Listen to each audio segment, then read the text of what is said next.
तो नमस्कार दोस्तों, आप देख रहे हैं उत्तराखंड की आवाज। और इस वक्त मेरे साथ तीन हस्तियां हैं जो केमर घाटी की हैं और परिचय उन्हीं से जानेंगे और सीधा बात करते हैं जो गनगर के रहने वाले हैं, जोशी जी। और आप सभी लोगों से मैं यही निवेदन करूंगा कि आप अपना परिचय दें और किस किस क्षेत्र में आपने अपनी सेवाएं दी हैं या सेवा दे रहे हैं वो भी जरूर बताएं। तो सबसे पहले बात करते हैं जोशी जी से।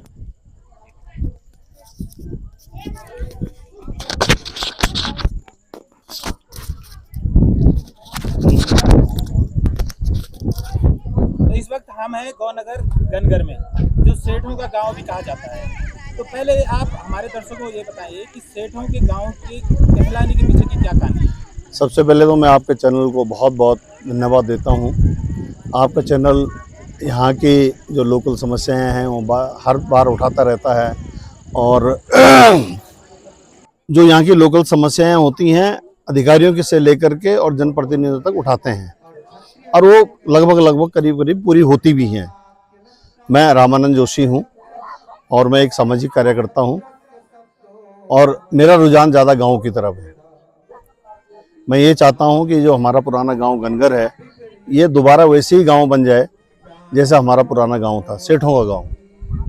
हमारे जो फोर फादर्स थे, बुढ़दादा थे, वो यहाँ के सेठ हुआ करते थे और धीरे धीरे वो समय का चक्र वापस आ रहा है और हम लोग सब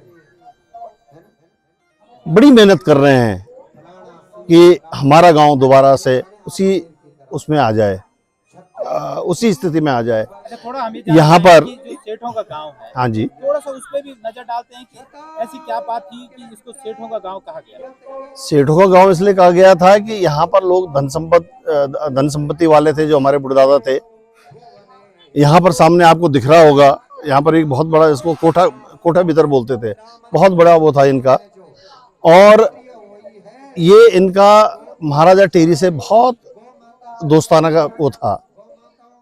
जब सुना है, किंवदंतियां हैं कि जब महाराजा टेरी के पास धन की कमी हो गई थी तो उन्होंने जो हमारे बुढ़दादा फोर फादर्स थे, गंगाराम जी, उनको बोला कि भाई कुछ मेरी मदद करो। तो उन्होंने उनसे पूछा कि भाई तुम्हें कितने पैसे चाहिए। तो उन्होंने ये बोला था कि भाई तुम यहाँ से लेकर के टीरी तक जितने खच्चर लगाओगे वो सब खच्चर को मैं भर के भेज दूंगा यहाँ से। तो उनके पास प्रभु की कृपा थी, बहुत बड़ी कृपा थी, जिसको हाथ लगाते थे वो चीज सोना हो जाती थी। और आज की जो ये कार्यक्रम है, गौ कथा का आयोजन हो रहा है, हालांकि जो गनगर है वो अब वीरान है, आप लोगों के द्वारा मंदिर को जीर्णोद्धार करके अच्छा उसको आकार दिया गया है और यहाँ पर गौ कथा का आयोजन हो रहा है। ऐसे आयोजनों का आप किस रूप में? मैं सबसे पहले बहुत बहुत धन्यवाद दूंगा विनोद शास्त्री जी को, जिन्होंने ये बीड़ा उठाया है। इन्होंने 2017 में यहाँ पर गौ आश्रम का निर्माण किया और इनके गौ आश्रम यहाँ पर बनने से हमारे गांव वालों को सबको एक इंस्पिरेशन मिली कि चलो हम अपने जो गांव का मंदिर है, भगवान नरसिंह देवता का मंदिर है, उसको भी हम लोग जीर्णोद्धार करें, उसका हम वहाँ यहाँ पर एक धर्मशाला बनाएं और ताकि हमारे जो लोग हैं जो नीचे गए हुए हैं, जो अपने परिवार को पालने के लिए, जो साधन के लिए नीचे गए हैं, वो कभी कभी गांव आकर के और सब लोगों में आपस में मेल मुलाकात हो।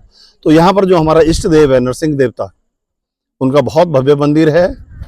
यहाँ पर हमने 2 साल पहले 2023 में एक 3 पुराण भी करवाया था और हमारे ध्यानियों ने बहुत ज़्यादा इसमें अपना योगदान दिया था।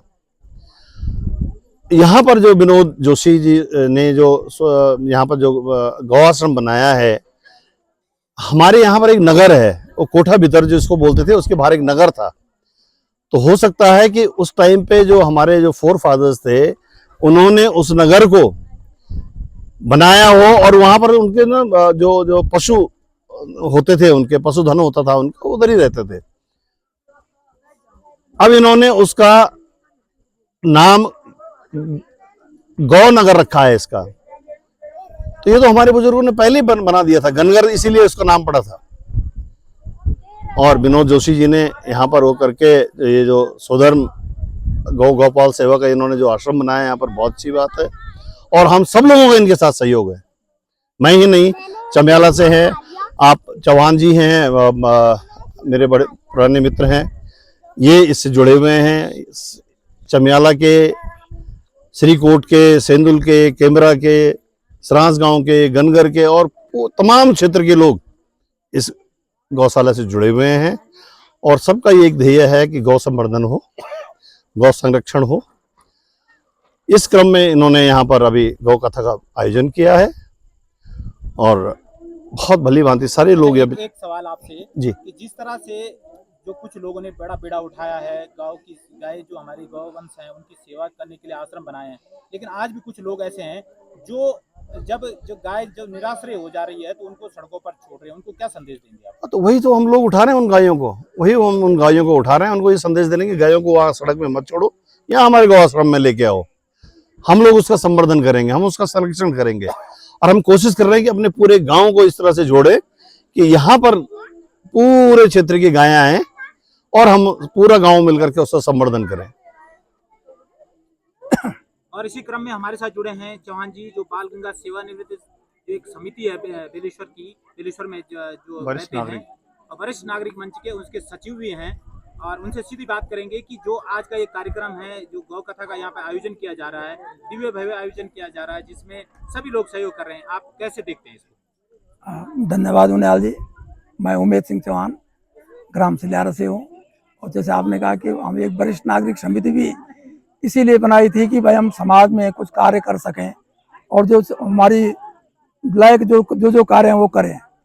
लेकिन इससे ज़्यादा धन्यवाद गनगर वासियों का है। ग्राम सभा ने यहाँ पर बड़े अच्छे काम करे हैं। पिछली बार भी एक बड़ी कथा का आयोजन इन्होंने करा है ध्यानियों के द्वारा, उनमें सारे ध्यानियों का मिलन भी हुआ और सहयोग भी रहा। और खास करके श्री विनोद शास्त्री जी को भी बहुत बहुत धन्यवाद, साधुवाद कि उन्होंने यहाँ पर गौवंश की रक्षा के लिए इतना बड़ा बीड़ा उठाया है और वो सफलता की ओर है। आज मैं देखता हूँ कि 80 के करीब उनके पास गायें हैं जो संभवतः निराश्रित थी, उन्होंने रहना था सड़कों पर, आज यहाँ सही स्थान पर हैं, पोषण में है, उनका संरक्षण किया जा रहा है। और इसी गौ कथा का लाभ लेने के लिए आज हमें भी सौभाग्य प्राप्त हुआ और मैं पिछली बार भी यहाँ पर आया था और हमारे क्षेत्र के सभी जो जागरूक लोग हैं, जो सेवानिवृत्त हैं, जो समाज सेवी हैं, वो ये इस कार्य में योगदान दे रहे हैं। और मैं तो ये चाहूँगा कि ग्राम गनगर पहले के जो लोग, जो किंवदंतियाँ हैं, जो लोग कथाओं में बोलते हैं कि भाई सेठ जी सबकी मदद करते थे, हर की मदद करते थे, जो यहाँ आता था वो खाली हाथ नहीं जाता था। और उस समय के बैंक जो इस समय सहायता देते हैं, बैंक साहूकारी होते थे और ऐसे सेठों के भरोसे पूरा समाज चलता था। इनके लिए भी धन्यवाद, इन पूर्वजों का धन्यवाद।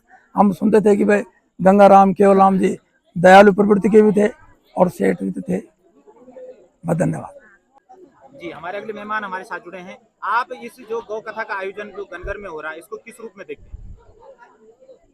मैं सबसे पहले तो धन्यवाद करूंगा आपके चैनल का और आपका कि आप जो है समय समय पर इस तरह का जो है आवाज़ उठाते रहते हैं। बात रही गौ कथा की, तो गायों की जिस तरह से दुर्दशा हो रही थी हमारे समाज में, उसका एक बीड़ा हमारे गांव के वासी श्री विनोद शास्त्री जी द्वारा उठाया गया और सभी ग्रामवासियों का इसमें सहयोग किया जा रहा है। और ये एक बहुत ज़रूरी है सनातन धर्म के लिए, क्योंकि वास्तव में अगर गौ माता सही रहेगी तो हमारा सनातन धर्म भी बचा रहेगा। और मैं आपको ये बता दूं कि इस गांव से अधिकतर लोगों का पलायन हो चुका है और पलायन होने के बाद इस बहाने, इस गौ कथा के बहाने या इष्ट देवता नरसिंह देवता के बहाने कम से कम जो लोग जो है गांव की तरफ रुझान कर रहे हैं। और हम भी यही चाहते हैं कि हम लोगों का अधिकतर समय जो है गांव में गुजरा है। अब वो कुछ वर्षों में या 5 साल या 10 साल से ऐसा हो गया है कि लोग जो है पलायन की ओर भाग रहे हैं। तो हम ये चाहते हैं कि लोग जो है गांव से जुड़ें, कम से कम एक भय नरसिंह देवता का तो कम से कम लोगों के अंदर है, उसके बहाने लोग अपने गांव की तरफ जो है आ रहे हैं। तो मैं आपके चैनल के माध्यम से सभी ग्रामवासियों को ये संदेश देना चाहूँगा कि वो लोग जो है वापस, ठीक है रोजगार के लिए जाना चाहिए, उसमें किसी की कोई वो नहीं है, लेकिन गांव की तरफ भी जो है ध्यान देना चाहिए और अपनी संस्कृति को नहीं भूलना चाहिए, जो हमारी पूर्वजों की संस्कृति है, जो हमें विरासत में मिली हुई है, तो उसकी तरफ भी जो है ध्यान देना चाहिए। ऐसा ना हो कि हम लोग जो है पाश्चात्य सभ्यता की ओर जो है अग्रसरित हों और अपनी संस्कृति को जो है भूल जाएं। धन्यवाद।